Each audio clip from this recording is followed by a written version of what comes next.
In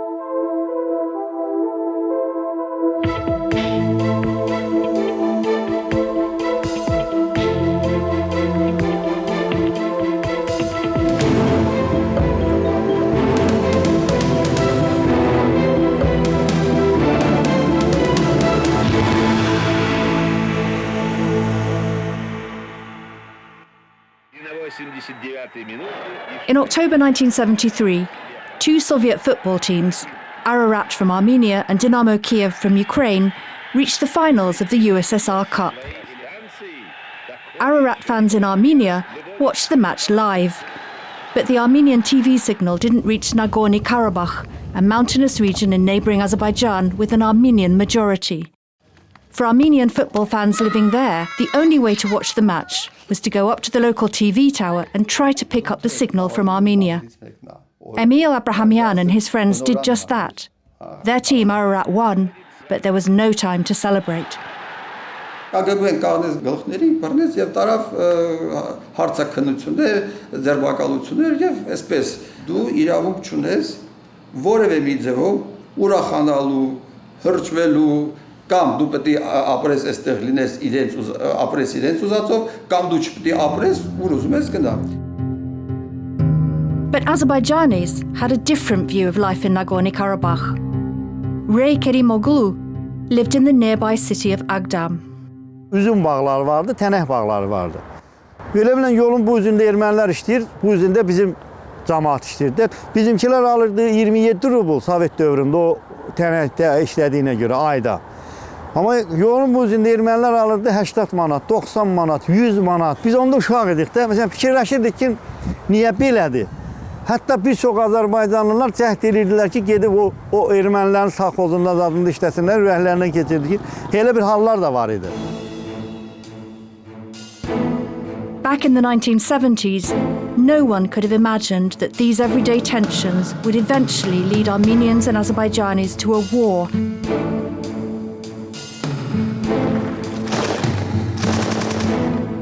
Claiming at least 25,000 lives.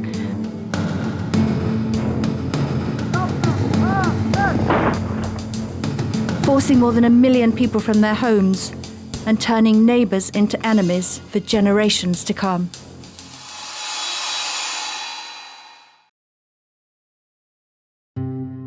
In 1991, the world's largest state collapsed. The USSR had been made up of 15 constituent republics. Many of these contained smaller autonomous entities. One of these was the Nagorno-Karabakh Autonomous Region. It had been part of Soviet Azerbaijan since 1923, but most of the people who lived there were Armenian. Throughout Soviet rule, they had demanded to join Armenia. In 1985, Mikhail Gorbachev became leader of the USSR and began a new reform policy to modernize and open up the country. The Armenians in Nagorno-Karabakh took Gorbachev's promises of reform as a green light for their campaign to unite with Armenia. They began to collect signatures to petition the Kremlin. Это были романтики и вместе с тем реалисты. Это довольно вроде бы противоречивые понятия, но тем не менее вполне сочетаемые. Вот. Романтик не реалист, он дурак. Реалист не романтик, он всегда проиграет.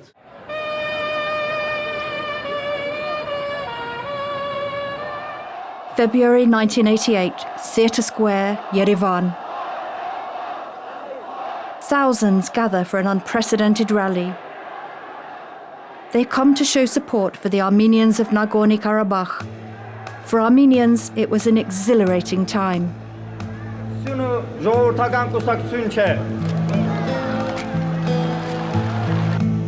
This flat overlooking the square was the birthplace of a group that was launched to lead the Karabakh protest movement. It was called the Karabakh Committee, and its members were all local intellectuals. Սեղանը նույնն է, բայց աթոռները փոխվել են։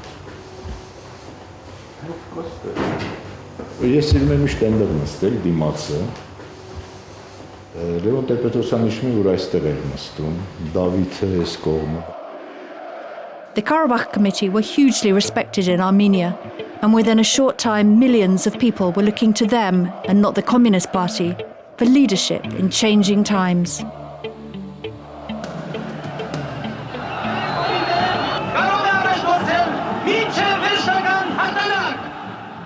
But for Azerbaijanis living in and around Karabakh, the events were bewildering and frightening.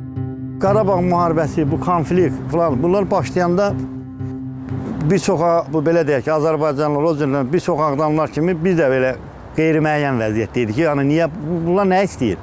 Dedilər ki, Xan kəndində, o vaxt Stepanakert şəhərində mitingli ermənilər Azərbaycandan ayrılıb Ermənistana birləşmək istəyir. O vaxtı bizə belə aydın olmurdu. Bu ki, səbəb nədir? Bunlar niyə ayrılırlar? Nətər yana ayrılırlar? Ümumiyyətlə fikirləşdik ki, miting nədir? Miting Amerikada olar, miting İngiltərədə olar, Serbiyanında miting olar mı? Yəni bizə çatmırdı bu şeylər. Soviet Armenia had a sizable Azerbaijani population, and many began to feel that they were no longer welcome. Zəngəzurluyuq. Qafan mahalından 1988-ci ilə qədər bizdə münasibət o qədər yaxşı olmasa da heç o qədər pis də olmayıb. 1987-ci ildən başlayaraq 87-ci ilin axırından 88-in fevral ayına qədər münasibət tamamilə dəyişildi bizdə. Bizə çıxın gedin, nə bilim, türksünüz, nə bilim, nəsiniz, belə şeylə çox istədirdilər. Partkomun arvadı mənə dedi ki, ay Ofeliya, hələ getməmişsiniz, buradasınız. Dedim, nə olur? Dedi ki, getməyiniz lazımdır. Dostumuzdur onlar. Getməyiniz lazımdır. Bir oğlan var idi, Samvel adlı. Dedim, Samvel, gəl işıqları da kəs. Qapını kilitləyim, açarı götürün. Dedi, ana, açar sənin deyir, açar bizimdir. Mənə dedi, telefonla da işin yoxdur, qapı ilə də. Sən özün çıx get. Hər şeyi yığmışdıq evə, evdə qaldı. Götürmədik. By early 1988, tensions between Azerbaijanis and Armenians in and around Karabakh were reaching boiling point. On the 20th of February, Armenian deputies in Karabakh's Regional Assembly passed a vote calling for unification with Armenia. It sent shockwaves through Azerbaijan and Armenia. Azerbaijanis felt angry and betrayed, and 2 days later, a crowd of people from the city of Agdam decided to march to the village of Askeran in Karabakh to protest. Ray was one of them.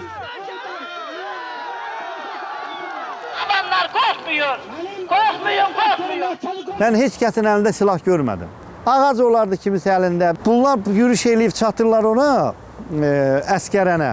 Ora çatanda o tərəfdən silahlı adamlar çıxır bunların qarşısına. Արդեն պատից մտել էին ընդ ջարդփշուր էին անում։ Մենք սկսեցինք կրակելը, սրանք հետ փախան։ Ձող երկար, փեդեր կար, տենց բաներով էին զինված, ես անձամբ զենք չեմ տեսել իրաց ձեռը։ Մենք սկսել ենք կրակելը, ստե վիրավորներ են տվել։ Այսինքն մենք որսորդական հրացաններից էինք կրակում։ Orada ilk şəhidimiz olub Azərbaycanın, həlak olanlar olub, Əli və Bəxtiyar. One of the two men was shot dead by Armenians as he was setting fire to a house in Askeran. Who shot the second man is still uncertain. Within an hour of the first shots being fired, local troops were deployed and order was quickly restored.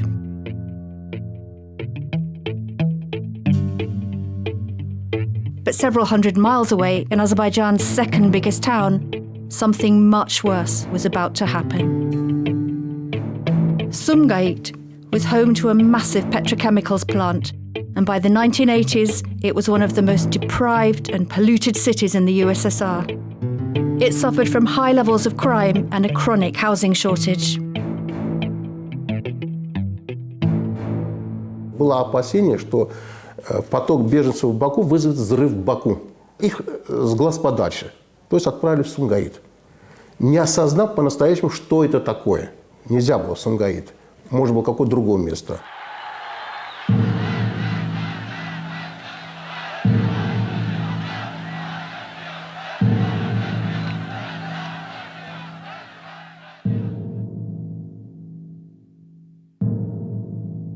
«26 февраля, это была пятница, был митинг на площади Ленина, где там собралась многотысячная толпа.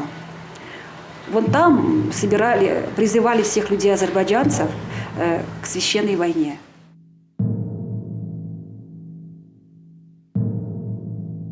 Five members of the Melkumian family were killed as a wave of anti-Armenian violence swept through Sumgait. Karine, who was 7 months pregnant, her sister-in-law and their young children were the only survivors. Вот это был шок. Вот самый серьезный шок был с Сумгаитом. Вы знаете, один момент мы хотели детей бросать через балкон. И мы тоже хотели бросаться, потому что чем попасть к ним в руки, лучше мы сами покончим с собой. Это был такой один момент. An upstairs neighbour allowed Karine and her sister-in-law to hide in his flat.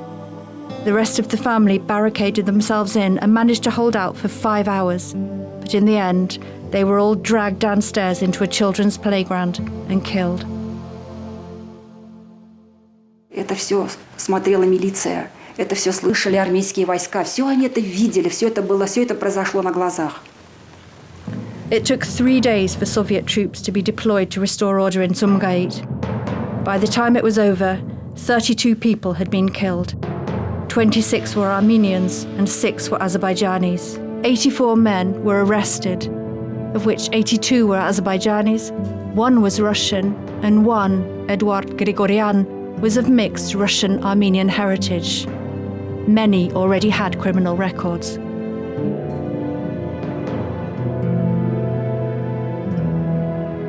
Karine buried her family in Baku, and soon after she joined the 18,000 Armenians who left Azerbaijan that year, never to return. Karine's daughter was born in Armenia's capital, Yerevan. She's called Irina after her murdered aunt. Sumgait woke the Moscow authorities up to the Karabakh problem, and their initial reaction was that money was the solution. It was decided to put the region under direct rule through a special committee headed by Arkady Volsky, a prominent Soviet politician. Գորբաչովը եկավ այն եզրակացության եւ դա քաղաքականություն դարձրեց, որ ամբողջ խնդրեմն է, որ մարդիկ ված սոցիալական վիճակում են։ Եթե մարդիկ լավ սոցիալական վիճակում լինեն, ազգային հարցերը դառնում են երկրորդական, որտեղ մարդիկ ուզում են նորմալ ապրեն, ազգայինը դառնում է երկրորդական։ The local leadership in Karabakh was swept aside, and Volsky took responsibility for everything. He tried to boost local manufacturing and even started building a new television tower so that people could watch central TV channels from Moscow. But the most important question about the future status of the region remained unresolved. Այն խնդիրը, որ դրվել է կոմիտեի առաջ, անլուծելի էր, այսինքն Ղարաբաղյան շարժումը կասեցնել, ինչ որ этаպում կանգնեցնել, այդպիսի լուծում այդ հարցը չունի, միջև այսօր էլ գիտենք, որ դա չունի։ Դրա համար կոմիտեի գոյությունը արդեն կորցնում է իր միտքը։ Over the following months, the Azerbaijani minority in Armenia was also subjected to violence and recrimination. At least 24 people were reportedly killed. Besti Yusifova was evacuated in November 1988 from her village in Spitak region. As they set off, their bus came under fire. Qapıya açıblar. Birinci əmim oğlu Temirə dəyib güllə. O arvadı üstünə yıxılanda, arvadı ona tənə Şahin, rəhmətli Şahin, 12 yaşında. In the autumn of 1988, the arrival of Azerbaijani refugees from Armenia was fueling a growing protest movement in Baku, the capital of Azerbaijan. One of the protest leaders was a local poet. Düz müəyyən məqamda mən meydanın vaxtında dağılmağını tərəfdarı idim. Güclü vaxtında ordu Bakıya girməmiş, komendant saatı elan olunmamış, millətin cür və güclü vaxtında. On the 5th of December, riot police were deployed to break up the meetings in Baku.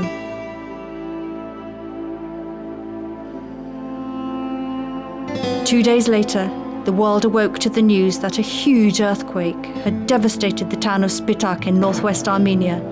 25,000 people were dead.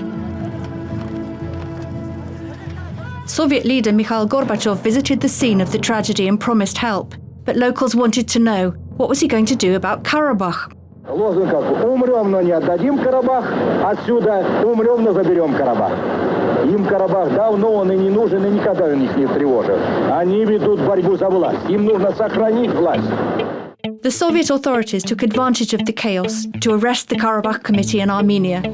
And in Karabakh itself, the Kremlin decided to remove Volsky and to try a new approach.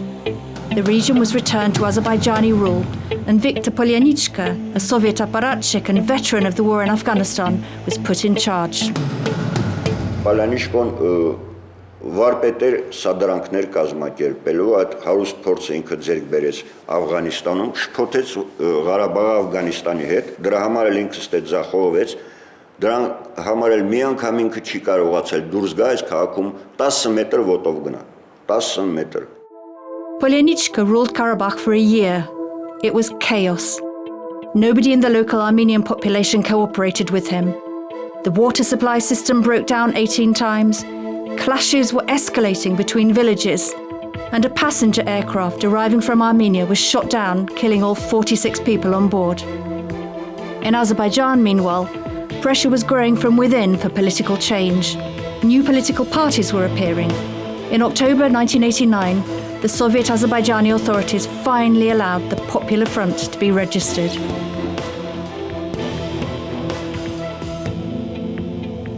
Народный фронт был создан здесь, в моей квартире, на втором этаже. Здесь собирались сотрудники, в основном, Института востоковедения, устраивали собрания. А вот здесь сидели очень часто сотрудники КГБ, которые следили за нами. Добро пожаловать в историческую комнату, где создавался Народный фронт. Тогда эта квартира была еще не отремонтирована, она была пустая. Здесь из мебели был только стол и несколько стульев. Вдоль стены были поставлены ящики, на них длинные доски. И на них в основном все сидели, а за столом сидели председательствующие. Председателем был Юсиф Самедоглы. Когда уже Народный фронт был создан, его выдвинули председателем Народного фронта. Но он отвел свою кандидатуру и прошел тогда Эльчебей. Under Abulfaz Elchebey's leadership, the Popular Front mounted a serious challenge to Azerbaijan's Communist Party, seizing local party offices in the southern towns of Lenkaran and Jalilabad and dismantling border posts on the frontier with Iran. Bu bir tarihin getirmesidir ki biz bir defalık olarak ordu yaratacağız, sanatlarımızı bir defalık hemşe kıyas edeceğiz. The Armenian parliament responded to the re-establishment of Azerbaijani control in Karabakh by passing resolutions on the political and economic unification of Karabakh with Armenia. These moves were met with more anger in Azerbaijan. By January 1990, tensions there were once again about to explode. 13-cü, 14-cü vağzal ətrafında, indi o köhnə Erməni kənd deyilən o yerlərdə gəzirdik. Gənc uşaqlar vardı, Ermənistandan köçüb gəlmiş. Həyətləri girirdilər ki, ermənilərə köçün gedin filan deyənlər. Ermənistanda Azərbaycanlı yoxdur, siz də burada qala bilməzsiniz. Biz o adamların qarşısını alıb, onları yığıldıq bir yerə söhbət eləyirdik ki, siz bizim millətə yaraşmaz, sakitlik olmalıdır. But by then, it was already too late.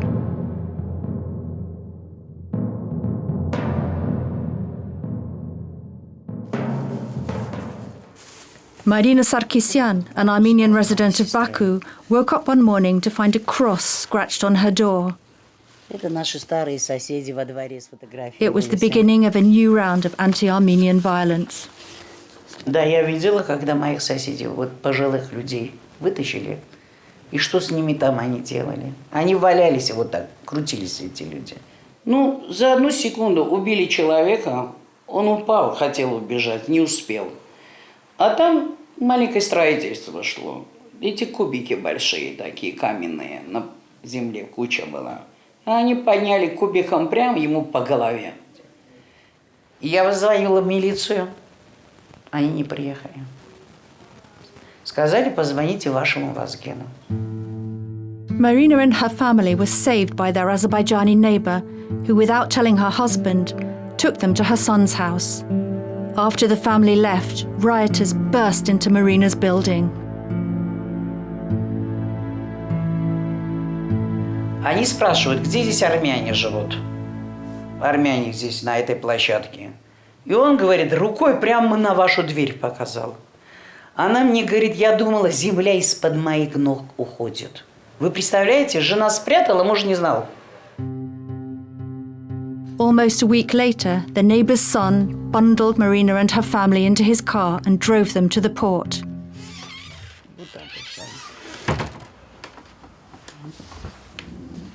Вот шаль, это вот эта самая шаль, которую мне накинула на голову моя соседка. Она уже старая, уже ей 23 года.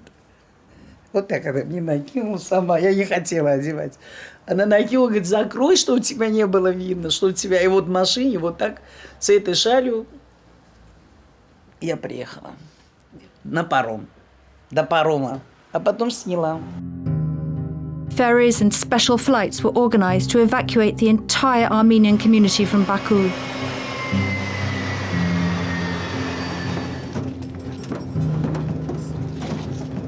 About 90 people were killed in the violence.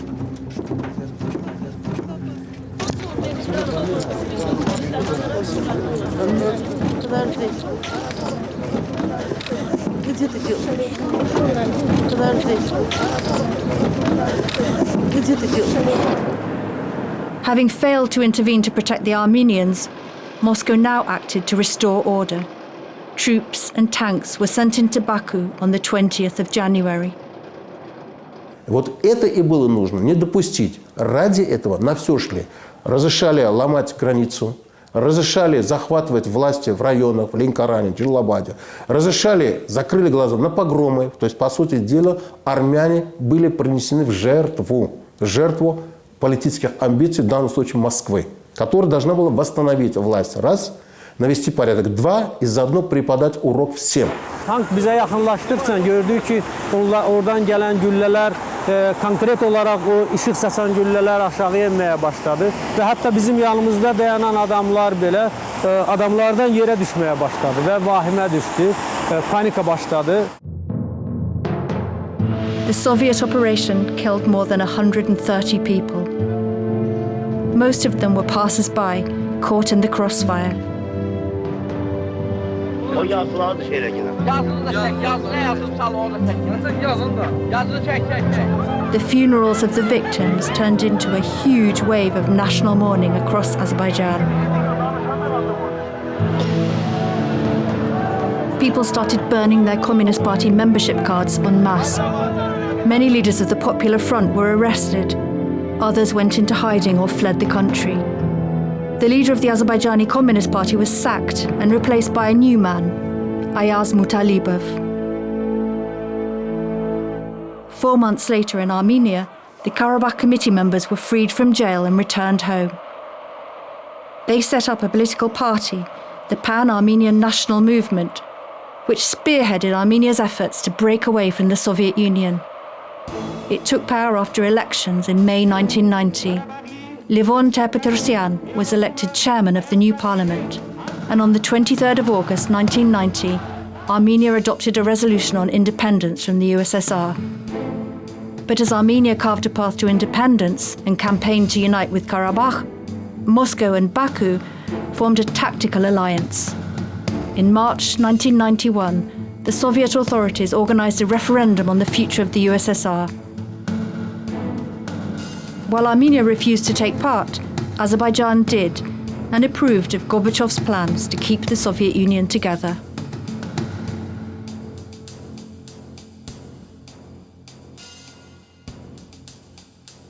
Neyse biz de geldik Gorbaçov'un yanına. Sevindiğinden bilmirdi ne desin. Kapıya çıktı. Я всегда верил в азербайджанский народ. Спасибо, вот, вы поддержали нас и так далее. Я говорю, вы знаете, азербайджанский народ имеет все основания быть вами недовольным, особенно в вопросе о Нагорном Карабахе. И тем не менее, проявив мудрость, проголосовал за союзное государство, которое в течение 7 десятков лет всех объединило. Но это не просто так, это что-то стоит. А чего ты хочешь, меня спрашивают. Я говорю, я хочу, чтобы вы дали поручение и реализовали свой указ о разоружении незаконных формирований. Вот. И проверки паспортного режима. From the end of April 1991, Soviet troops joined with Azerbaijani special forces to mount a security operation targeting Armenian majority villages in and around Karabakh. After surrounding a village, local men were rounded up and taken away, and people were forced to sign papers giving up their residency rights. This tough new security crackdown was called Operation Ring.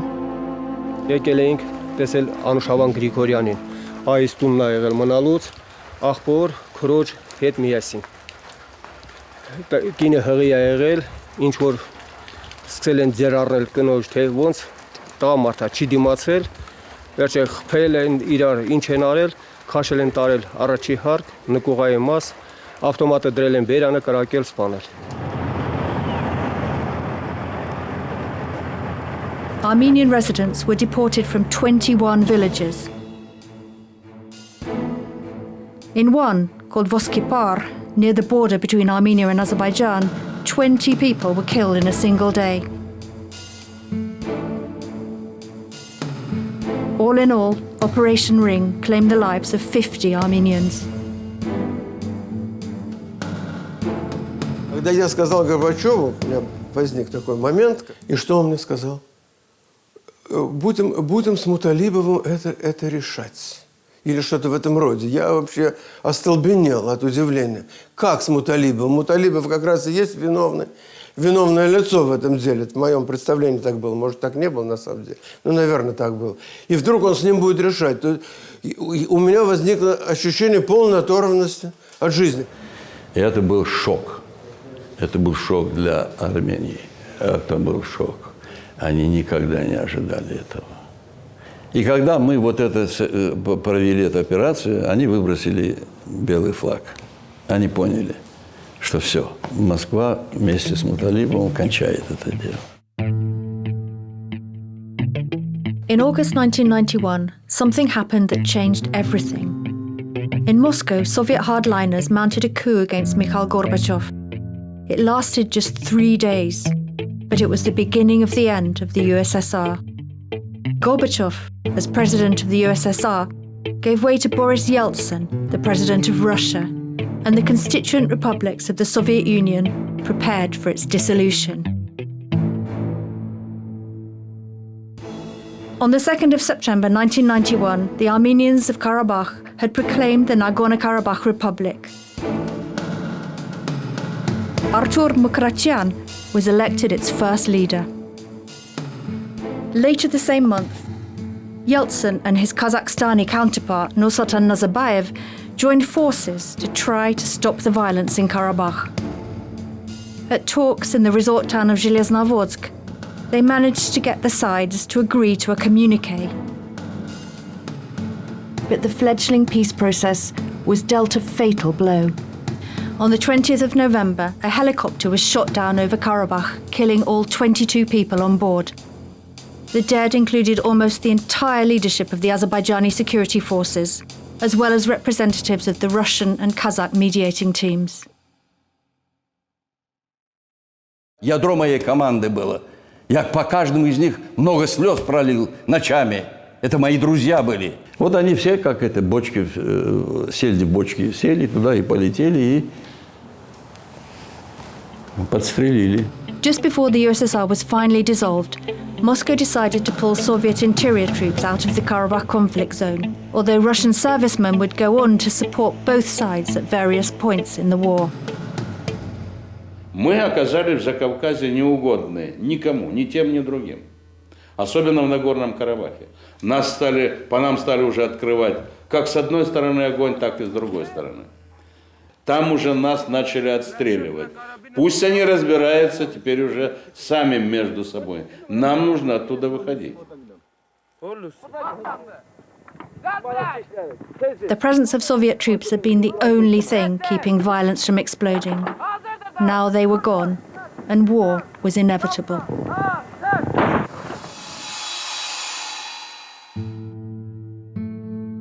When full-scale war began, Karabakh was surrounded by Azerbaijani territory with no overland access to Armenia. the regional capital Stepanakert was effectively under siege.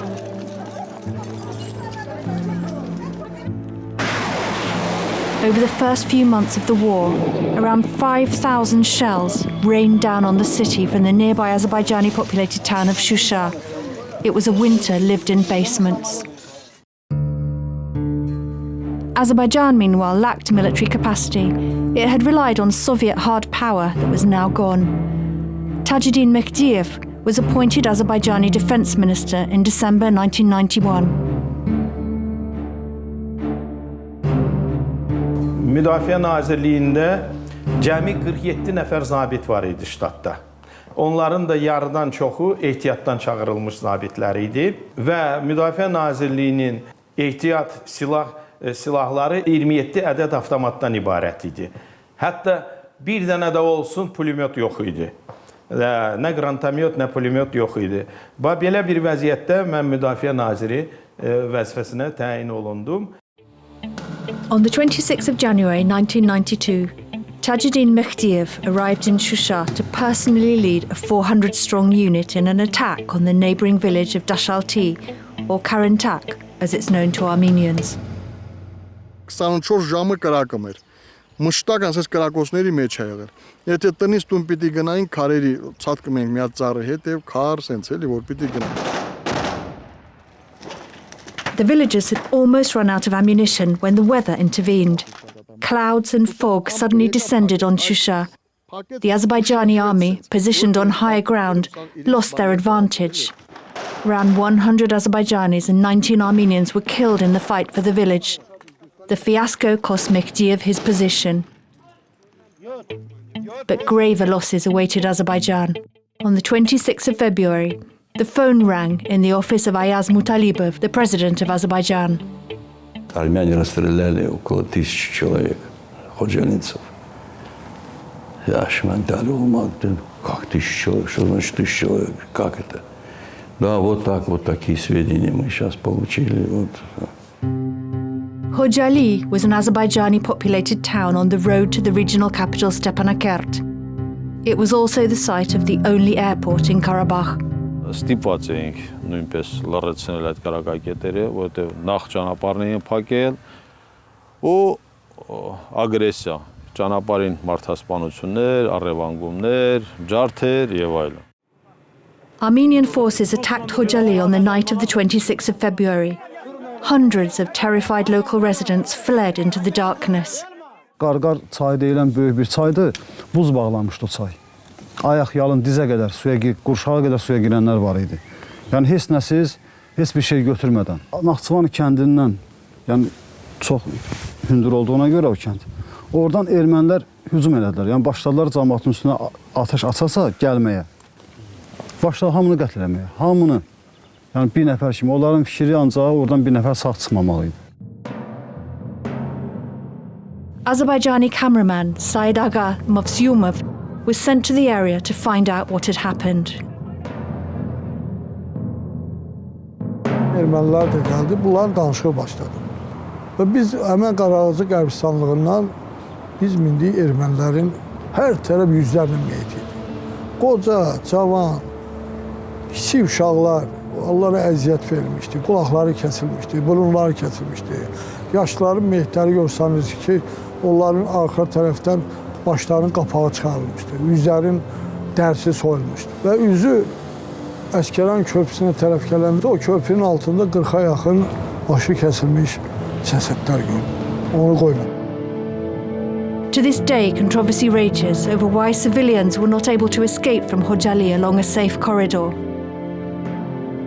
Կար պլան, կար ճանապարհ, հումանիտար այսպես կոչված ճանապարհը, երկաթգիծներ, ես անձամբ պատասխանատու էի այդ երկաթգծին եւ երկաթգծի լայնքով ես այսպես ասած դրել էի պոստեր. Many factors contributed to the tragedy. Darkness, the chaos of war, the fact there were soldiers mixed in with the fleeing civilians, and that there were many different Armenian and Azerbaijani armed groups operating in the surrounding area. According to official Azerbaijani sources, 613 Khojali residents, many of them women and children and old people, were killed. More than 700 other civilians from Hojali who stayed behind in their homes were taken prisoner and eventually handed back to the Azerbaijanis. Some sources indicate lower casualties, but there is no doubt that Hojali was the single biggest loss of civilian lives in the Karabakh War. Azerbaijani forces now mounted a counter-offensive, and on the 10th of April they attacked the Armenian villages of Maraga and Magushevan. Once again, it was civilians who were to pay the price. Roma Karapetyan was in command of Maraga's self-defense and organized the evacuation of local residents just before Azerbaijani troops stormed the village. Սրանց տեխնիկայի իրար հետ կապի միջոցները լրիվ ռուսներ էին իրար հետ խոսում, հիմնականում ուկրաինացիք։ Ու հետո պարզում է, որ դա Կիրովաբադի սովետական 4-րդ բանակի տեխնիկան ա եղել օգտագործել են մեր դեմ։ Without Karapetyan's knowledge, several families had stayed behind in their basements, women, children and old people.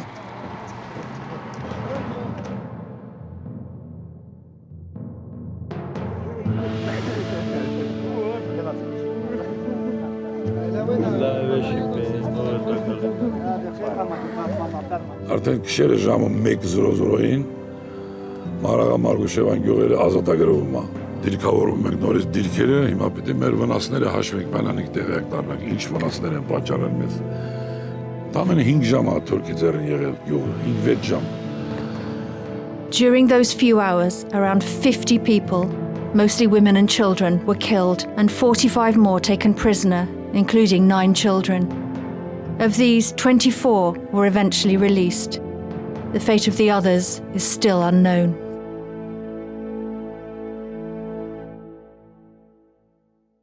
By May 1992, Shusha, the second largest town in Karabakh, was the Azerbaijanis' last remaining stronghold. Located on strategic heights overlooking the capital Stepanakert, it was a place of huge cultural and emotional significance for Azerbaijanis.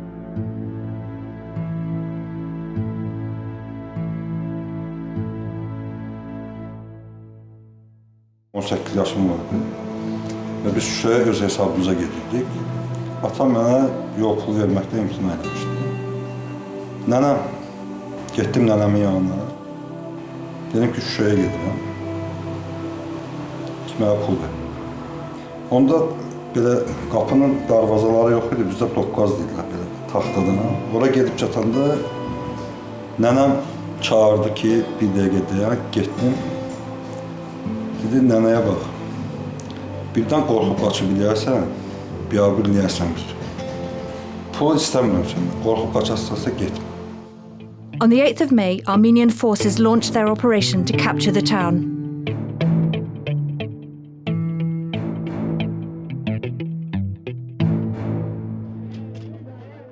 Լինել չլինելու հարցն է, թե մարդիկ դրած պլանավորած մեզ ոչնչացնում էին։ Ամեն ինչ շատ պարզ է։ Էս եթե չես վերցնում, մեռնում ես։ Ուզում ես ապրես, պետք է ազատագրես։ Այդքան բան։ Erməni uca gəlir BMP-lə üstümüzə. Bizdə heç BMP-nə vurası, zirehli maşını vurası heç bir qranatomet yox idi. Yəni bizim oradakı 27 nəfərimizdə. Limonkalar vardı bir neçə nəfərdə. O ilə də ancaq pexot əleyhinə istifadə etmək olardı. Həmin vaxtda 27 nəfərdən 7 nəfər ölmüşdü, 20 nəfər sağ qalmışdı. Saat 11-ə qədər. Biz əvvəlcədən prinsipcə hazır idik ki, girov götürülməsi təhlükəsi ola bilər və açığı bir çox əsgərlər əvvəlcədən bir-birimizlə danışmışdıq ki, girov götürüləsi olsaq, özümüzü ataq, hətta özümüzü atmağa əlimiz gəlmirsə, bir-birimizi ataq. Yəni belə bir razılaşma aramızda olmuşdu. For the defenders of the town, however, it would not come to that. Və günün ikinci yarısından sonra erməni hücumu da tamamilə dayanmışdı. Yəni şəhərə artilleriya atəşlə dayandırılmışdı, piyadaların hücumu da dayanmışdı. Yəni ermənilər şəhəri almadıqlarını dərk edib geri çəkilmişdi. Amma qəribədir ki, saat 4-dən 5-dən sonra Azərbaycan əskərləri, müxtəlif batalyonlar şəhəri tərk etməyə başladılar və şəhəri tərk edən batalyonların komandirlərinin argumenti bundan ibarət idi ki, bir tuş suda toparlanıb yenidən Şuşaya qayıdacaq. Ayın 8-i saat 7-də Şuşa 8-də Şuşa şəhərində heç kəs olmayıb.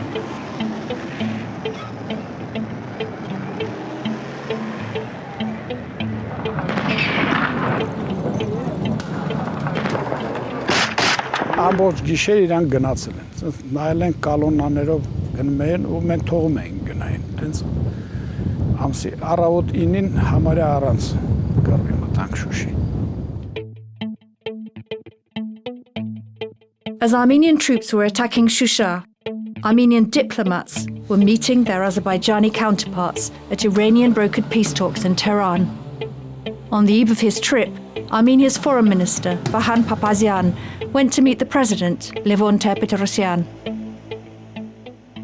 Դրույթի վերջում հարցրեցի, որ ես ճիշտ եմ հասկանում, որ իմ Թեհրանում գտնվելու ժամանակ հնարավոր է, որ Շուշիի գործողությունը տեղի ունենա։ Որն Տեր-Պետրոսյանը ասաց, որ այո, հնարավոր է։ Ես էլ շատ անկեղծաբար ասացի, բայց դուք հասկանում եք, որ եթե ես Թեհրանում քո խորհրդականն եմ, հա, բանակցություններ են վարում զինադադարի փաստաթղթի վերաբերյալ եւ այդ ժամանակահատվածում մենք գրավում ենք Շուշին կամ ազատագրում ենք Շուշին, բավական դժվար վիճակի մեջ եմ հայտնվելու, որին ասաց, հա, իհարկե հասկանում եմ, բայց դա էլ արդեն քո գործն է, ձևը պիտի գտնես տակից դուրս գալու։ Rəfsanjani'nin rəhbərliyi altında Levon Ter-Petrosyanla Yaqub Məmmədov bir yarım ateşkəs, yarım sülh müqaviləsi imzaladılar. Bu müqavilə imzalanan zaman Şuşa ermənilər tərəfindən işğal oldu.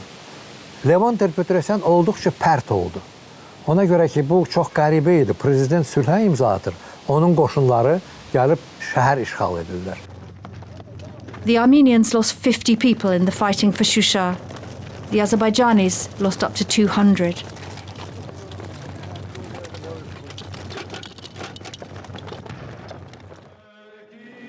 On the 9th of May, Armenians held a memorial service for the dead at the Gazanchitsots church in Shusha, or Shushi, as Armenians call it.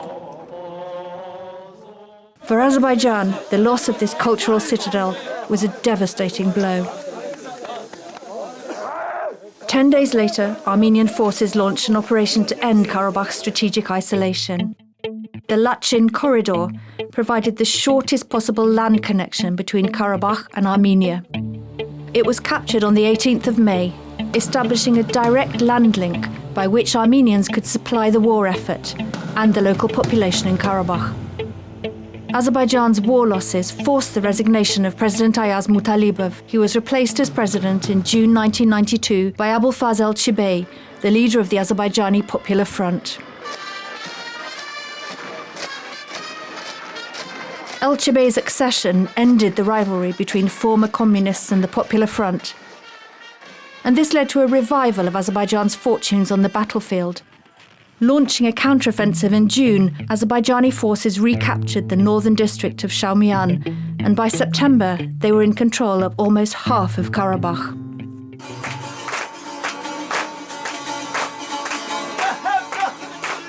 Həmin dövrdə ilk dəfə olaraq artıq erməni tərəfi atəşkəs haqqında sazişə nəinki hazır idi, artıq onlar bunu istəyirdilər, artıq onlar tab gətirmirdilər bu döyüşlərdə verdiyi itkilərə və nəticəsiz döyüşlərdə heç biri onların planları reallaşmadı. By the autumn of 1992, Azerbaijani troops had captured the entire left bank of the Terta River. Major Armenian population centers in Karabakh were now within artillery range. Desperate, Armenia's defense minister Vazgen Sargsyan made an appeal to the nation. Մենք ունենանք 500 հոգոնոց հոգանոց. Ես խնդրում եմ ճիշտ հասկանաք. Կարելի է հավաքել տասնյակ հազարներ. Ես ուզում եմ 500 հոգանոց մահապարտների մի զորագունդ. Այդ զորագունդը պիտի կռվի ամենավտանգավոր տեղում, որտեղ ապրել մեռնելու հավանականությունը 50%-50%-ի նկատմամբ է. 2 days after his appeal, 500 people had come forward. Sargsyan began pulling together all the paramilitary and informal units fighting in Karabakh into a regular army. And in Karabakh, a state defense committee was established to lead the war effort under former Communist Party official Robert Kocharyan.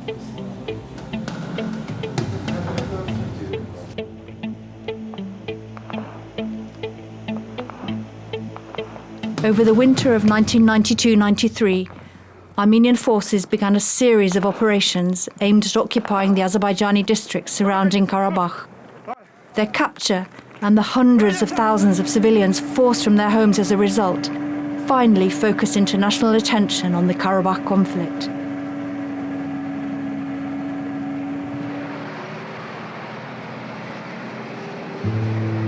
By the end of March 1993, Armenian forces were poised to launch an offensive against Kelbajar, a strategically important mountain area between Nagorno-Karabakh and Armenia. Controlling Kelbajar meant a second possible overland connection between Armenia and Karabakh.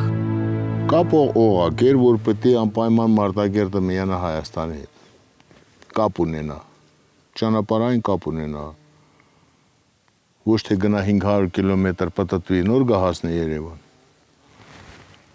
Այլ 200 կիլոմետր գնա։ 63 կիլոմետր աստեղից մինչև Վարդենիս։ But Kelbajar's 50,000-strong population was overwhelmingly Azerbaijani. For them, the Armenian operation meant eviction and exile. Turaj Alizadeh and her 3 young siblings joined the flood of civilians streaming out of the area.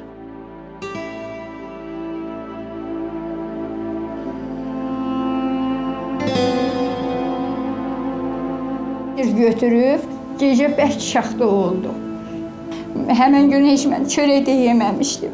Gəldik, Murovun ayağında körpü vardı, körpünün ayağına. Turaj's father stayed behind. Onda biz elə bilirdik ki, bizim uşaqlar da hamısını qırıbdılar.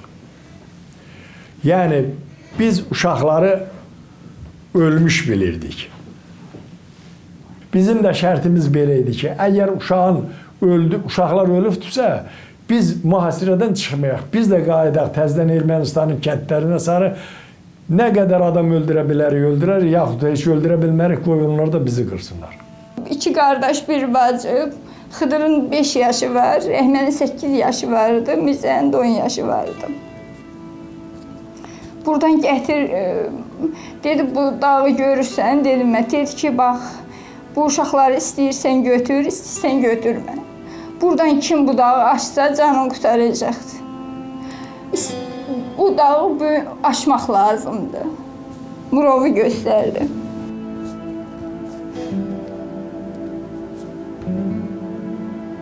It was nearly 2 months before the family was finally reunited. 54 gündən sonra mühasirədən çıxmışam.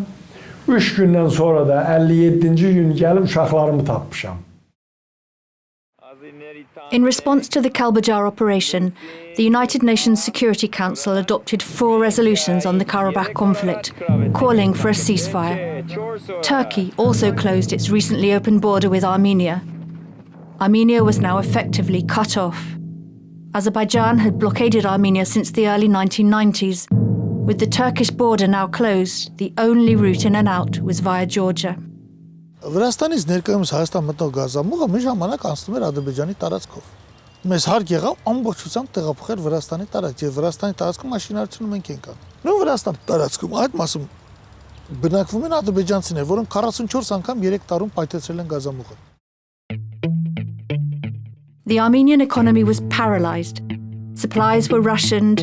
People were forced to wait in line to buy food. Queues of people could become living targets. This is what happened in Kapan in southern Armenia in 1992, when 17 people were killed in a single cluster bomb attack. After Kelbajar, Armenian forces moved on to recapture the town of Mardakert in northern Karabakh. These mounting losses on the battlefield added to the growing turmoil in Azerbaijani politics. The war had allowed military commanders to become regional warlords. In June 1993, one of them, Surat Huseynov, led a revolt against President Elchibey. Huseynov withdrew his forces from the Karabakh front and marched on Baku. Facing the possibility of a civil war, Elchibey invited former Azerbaijani Communist Party leader Heydar Aliyev to come to Baku. Aliyev's return to power set Azerbaijan on a new path. But before power was consolidated, Armenian forces occupied another 5 regions neighbouring Karabakh. In July 1993, the Azerbaijani city of Agdam, east of Karabakh, was captured by Armenian forces. 80,000 Azerbaijani civilians were forced from their homes.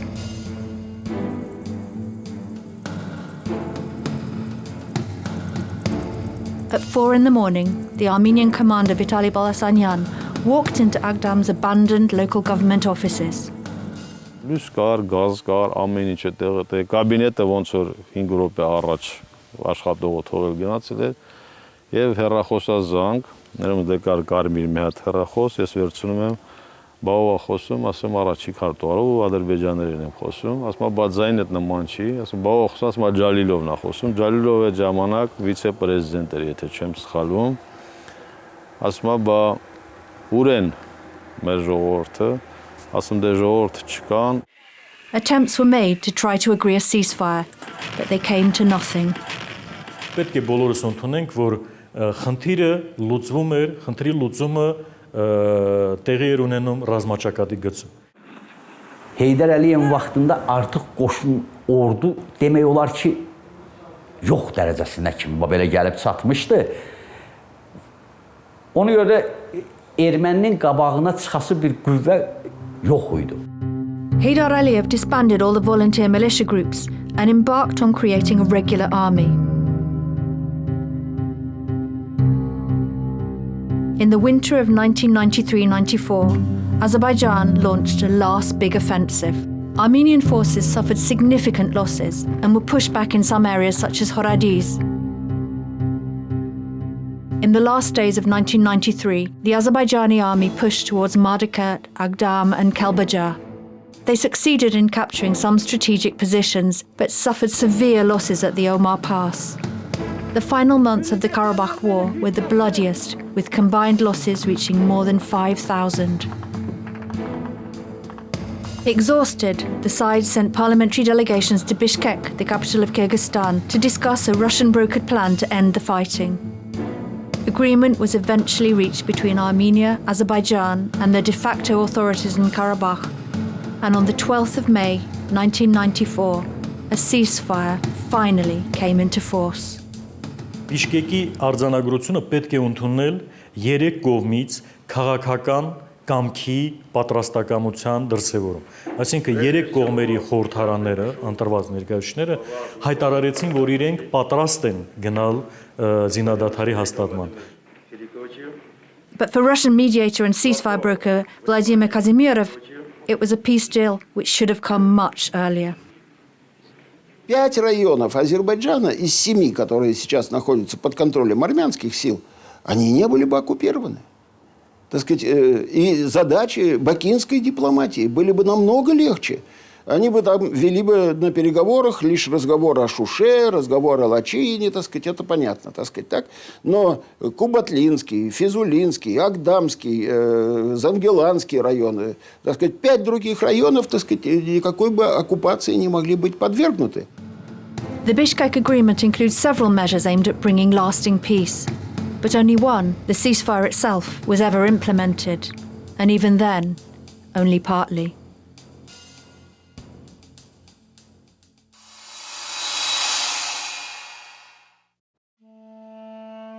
The Karabakh War resulted in an acute humanitarian crisis on all sides. More than 1 million people lost their homes. Azerbaijanis from Armenia, Armenians from Azerbaijan, and Azerbaijanis driven into internal exile inside their own country. Göründüyü kimi, yəni çox çətin şəraitdə yaşayır cəmaət, elə hər kəs burada. Yəni məcburuqdur çöldə, biş düş çöldə, qab-qacaq çöldə, yəni bir otağın içində, yəni çox çətindir. Uşaqlar doğulur, böyüyür, heç bilmirlər ki, necə böyüyürlər, böyüyəndə aqibəti necə olacaq. Evləndirmək istəyirsən uşaqlarını, məsələn, fikirləşirsən ki, bir otağın içinə hara gətirir. Qışda çox çətinlik çəkirik, işıqlar olmur. Մեկը կարասեր, մեզ հող չունեք, հողամաս չունեք, բան չունեք, անասուններ չունեք, վերասիկ եկել եք ստող։ Թոշակը 3 համեզեր կամ ես մի անգամ ստանում եք, գնում եք մի քիչ պես հոգ առնում եք։ Since the 12th of May 1994, Armenian and Azerbaijani armies have faced each other in Karabakh with no intervening peacekeeping forces. Armenian forces retain control over almost all of Nagorno-Karabakh, with the exception of small areas east of Mardakat and Martuni. 7 districts surrounding Karabakh, 2 of them in part, remained under Armenian control.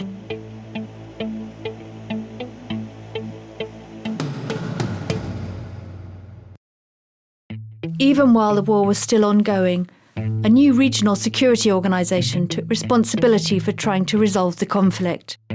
The Conference for Security and Cooperation in Europe first proposed to hold a peace conference in March 1992. The delegate from Belarus offered to host it in Minsk. The conference never happened, but it gave its name to the Minsk Group of what would become the OSCE, the Organisation for Security and Cooperation in Europe. In February 1997, France, Russia and the United States became the permanent co-chairs of the Minsk Group. They intensified the mediation effort, but the issue of who the parties to the conflict were was disputed. Armenia and representatives of the unrecognized Nagorno-Karabakh Republic continued to insist that the conflict involved 3 parties, Armenia, Azerbaijan and Nagorno-Karabakh. But Baku argued that this was a conflict only between Armenia and Azerbaijan. Кучерян возглавлял Нагорный Карабах. И сопредседатели Минской группы, когда ехали в регион, они с ним встречались как с лидером вот этого Нагорно-Карабахского образования. И через несколько лет он становится президентом Армении. Тогда именно армянская сторона для того, чтобы снять эти вопросы, она предложила, что Чучарян будет представлять на переговорах и Армению, и Нагорный Карабах. In parallel to the Minsk Group, talks were also held between envoys of the Armenian and Azerbaijani presidents to discuss the future status of Nagorno-Karabakh. Եվ Բաքուն եւ Ստեփանագերտը գտնեին, որ միայն ստատուսի լուծմամբ հարցը կլուծվի։ Ղարաբաղը կսեր մենք տարածքները հետ կդանք, եթե մեր անկախությունը ճանչնանք։ Ադրբեջանը կսեր մենք տարածքները հետ չենք առներ, որտեղ եթե առնենք գսարեցվի։ Հայկական կողմը պատճառ չունենար բանակցություն շարունակելու։ Мы предоставляли Нагорному Карабаху полное самоуправление во всех отраслях. Но мы требовали, чтобы экономика Нагорного Карабаха ориентировалась не на Армению, а на Азербайджан. Жерар Лебаридзян требовал, что нет, Нагорный Карабах должен ориентироваться на Армению. Они требовали, чтобы Нагорный Карабах имел либо собственную армию, либо собственную национальную гвардию, обладающую и авиацией, и танковыми соединениями, и другими. То есть все пункты, на которых настаивала армянская сторона, а эти пункты требовали независимости Нагорного Карабаха. И вот тогда-то и стало ясно полностью, что никакого согласия по поводу статуса Нагорного Карабаха не может быть. In December 1996, a major OSCE summit was held in Lisbon. The OSCE affirmed its support for the territorial integrity of other post-Soviet states, such as Georgia and Moldova. Azerbaijan expected the same. На Лиссабонском саммите была предложена формулировка урегулирования Карабахского конфликта. В этой формулировке отмечалось и принцип территориальной целостности, и принцип самоопределения. Но открыто подчеркивалось, что это самоопределение должно быть в рамках территориальной целостности Азербайджана. But Armenia used its veto to block the Lisbon summit statement. Армения, к сожалению, не может снять свое возражение по 20-му параграфу и предлагает исключить этот параграф из общего текста декларации. Единственной возможностью исключения новой трагедии является уважение права народа Нагорного Карабаха на самоопределение. В ответ на это Азербайджан тоже воспользовался своим правом вето, но уже фактически на всю работу Лиссабонского саммита.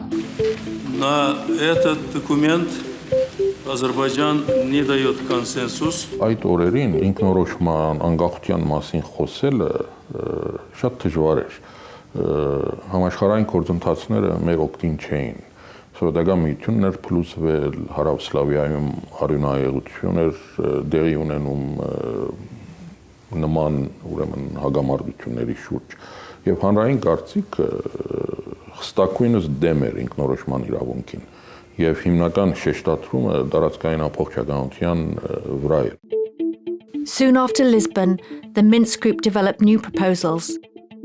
They foresaw withdrawals from occupied territories, the deployment of peacekeepers, and the return of displaced communities. On the issue of Karabakh's status, two approaches were put forward. The package approach predetermined its status from the outset. The step-by-step approach left the decision on status to a later date. Armenia and Azerbaijan adopted the step-by-step approach as a basis for negotiations.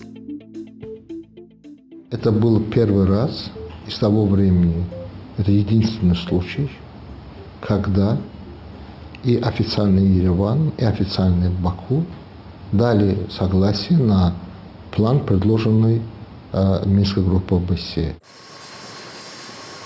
But the Karabakh Armenians rejected the step-by-step approach, in which the status of Nagorno-Karabakh was to be decided in the indefinite future. Փաթեթային իմաստային էր, որ մենք տարածքներ ենք հազնում եւ վերջում ունենում ավտոնոմիա Ադրբեջանի կազմում, փոլայինի տարբերակն է, որ տարածքներ ենք հազնում, հետո բանակցում։ Պարզ է, որ վերջում էլ ավտոնոմիա պետք է գանք, ինչի պետք է Ադրբեջանը հրաժարվի ստանալով տարածքներ, հրաժարվի այդ գաղափարից։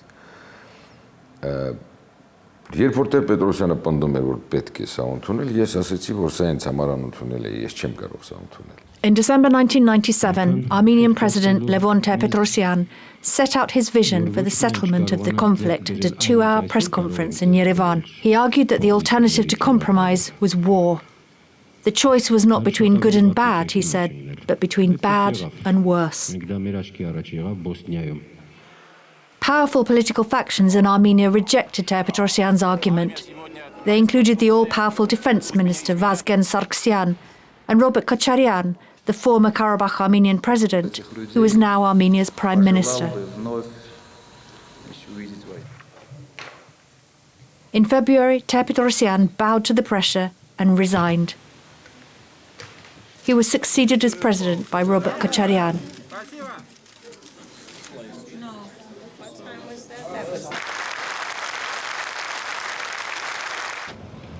In November 1998, the Minsk group presented a new peace plan. The brainchild of Russian Foreign Minister Yevgeny Primakov. It proposed a confederal relationship between Azerbaijan and Karabakh in what was to be called a common state. Դա չի նշանակում, որ մենք եթե Ադրբեջանը ընդուներ կգայինք ինչ-որ մի ընդհանուր եզրակացության։ Հնարավոր է էլի ձախողվեր այդ process-ը, բայց դա մեզ հնարավորություն էր տալիս մեր կարծիքով խոսել Ադրբեջանի հետ, ոնց որ հավասարի հետ։ Ни документ об общем государстве, ни два предыдущих, они были абсолютно неприемлемы. Azerbaijan rejected the proposal. But in 1999, Presidents Heydar Aliyev and Robert Kocharyan began to discuss a different concept, a territorial exchange. The plan was as follows. Nagorno-Karabakh, with the Lachin corridor, would join Armenia. In return, Azerbaijan would regain territories around Karabakh and in addition would receive a corridor linking Azerbaijan with its southwestern region of Nakhchivan. Суть была в том, чтобы мы уступаем Армении Нагорный Карабах, взамен Армения уступает нам район Мегри. В таком случае Азербайджан восстанавливал бы свою связь по суше с Нахичеванием. Поэтому для нас это выглядело, в общем-то, довольно-таки привлекательно. Այնտեղ ընդամենը կորիդորի մասին էր խոսվում, որ հնարավորություն պետք է դրվեր ադրբեջանցիներին ազատ Հայաստանի տարածքով առանց մաքսային ստուգման հնարավորություն դրվի հադել հայկական տարածքը Նախիջևանի հետ հաղորդակցվելու համար։ որը նույնպես դեռ հայկական կողմի համար վիճելի էր։ But the negotiations were interrupted by a shocking act of violence. On the 27th of October 1999, shots rang out in the Armenian parliament.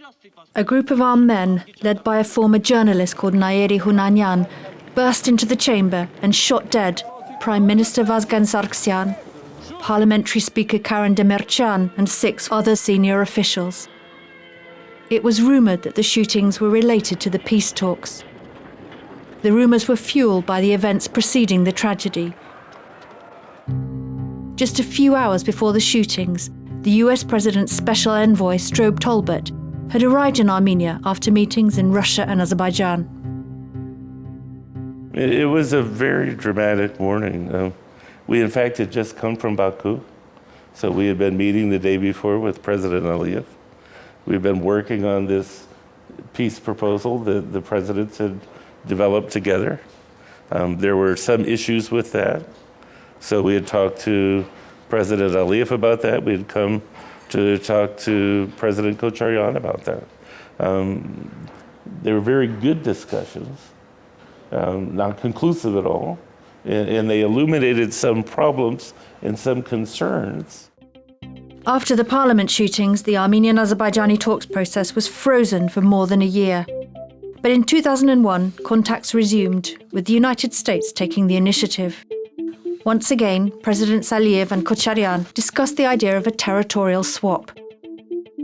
The mediators chose Key West, the southernmost point of the continental United States, as the location for what they hoped would be a historic meeting. Key West is at the end of a very long bridge connecting it to the rest of Florida. It's somewhat reminiscent, and President Aliyev remarked on this on his arrival, of the question of how do you connect Nagorno-Karabakh and Armenia, and the question of corridors. The details of what was discussed at Key West are still not public, but according to the mediators and Armenian diplomats, Heydar Aliyev decided to reject the idea of territorial exchange. I mean, in Key West, it was clear they weren't able to cross the finish line, but in fact, they were never supposed to. So they actually went further, I think, than we expected. But it was also clear at that point that the final steps were going to be much more difficult than they had envisioned. 6 further meetings between Aliyev and Kocharyan yielded no result.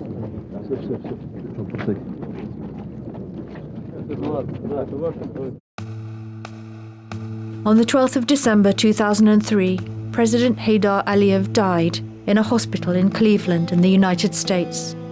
He was succeeded as president by his son Ilham, who then sought to reset the peace process. Azerbaijan was changing as oil revenues began to flood in. More confident and bolstered by heavy military spending, Baku took a less compromising line. А для Азербайджана как раз-таки подписывать любое соглашение, которое не будет предполагать практическое осуществление вывода армянских вооруженных сил с азербайджанской территории, не имеет смысла, потому что зафиксирует нынешнее, совершенно неприемлемое для Азербайджана статус-кво, то есть ситуацию отказа Азербайджана от своего законного права на самооборону и освобождение своих территорий в условиях сохраняющейся армянской оккупации азербайджанских территорий. Later in the decade, Armenia also got a new leader. Serge Sargsyan, another native of Karabakh, succeeded Robert Kocharyan in presidential elections in February 2008. Protests were met with a violent crackdown, claiming the lives of 10 people. These events would cast a long shadow over Sargsyan's presidency.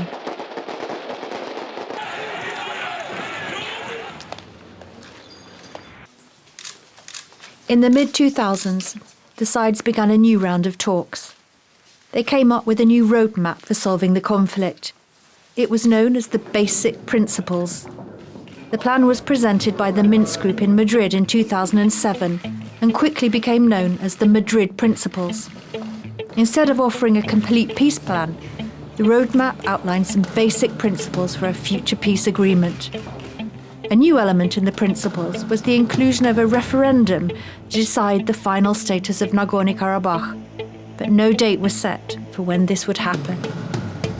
Եթե մի օր Լեռնային Ղարաբաղի այսօրվա դե ֆակտո անկախ վիճակը ստանա դե յուրե դրսևորում, այսինքն աշխարհի ճանաչի Ղարաբաղի անկախությունը, դրա արմատները եւ պատճառները պետք է փնտրել մադրիդյան փաստաթղթում։ В мадридских принципах имеется идея проведения референдума в Нагорном Карабахе.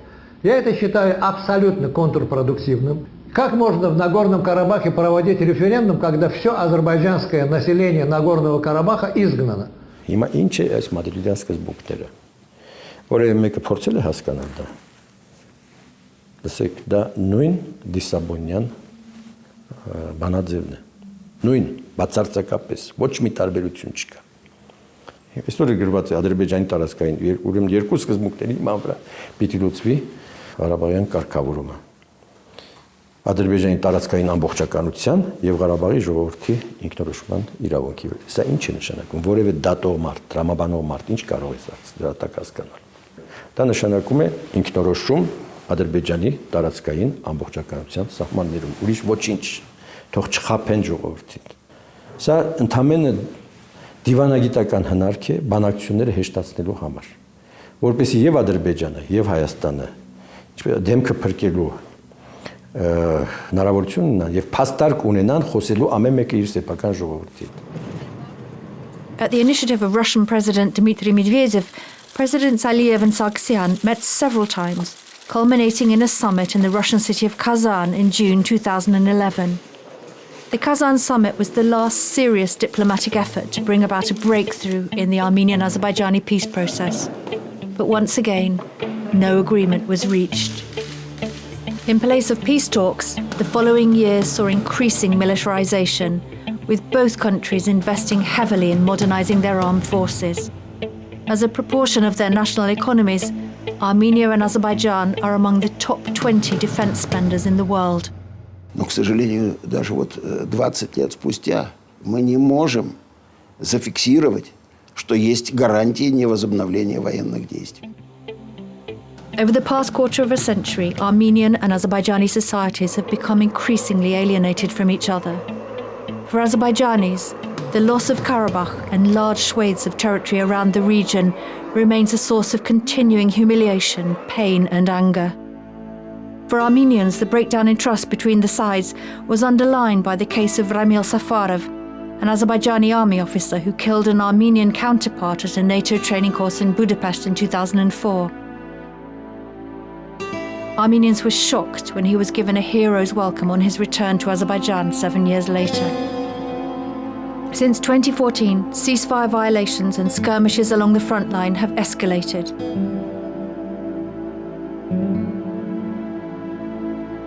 In April 2016, about 200 soldiers were killed in a 4-day war.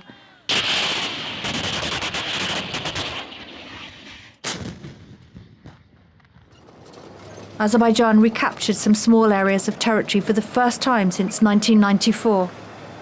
Yet the overall strategic situation did not change.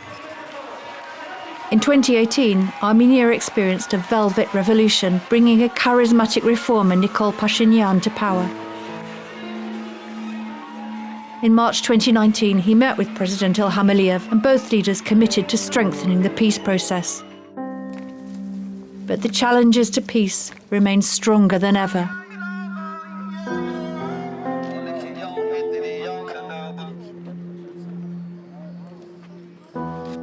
A new generation has grown up in Nagorno-Karabakh that cannot imagine life as part of Azerbaijan. Azerbaijan is not reconciled to its loss. With each passing year, the older generation of refugees are gradually losing hope of ever returning to their homes. Young Armenians and Azerbaijanis have almost no opportunities to communicate and get to know each other. More than 30 years after the conflict began, Armenians and Azerbaijanis remain deadlocked and still live in the shadow of war.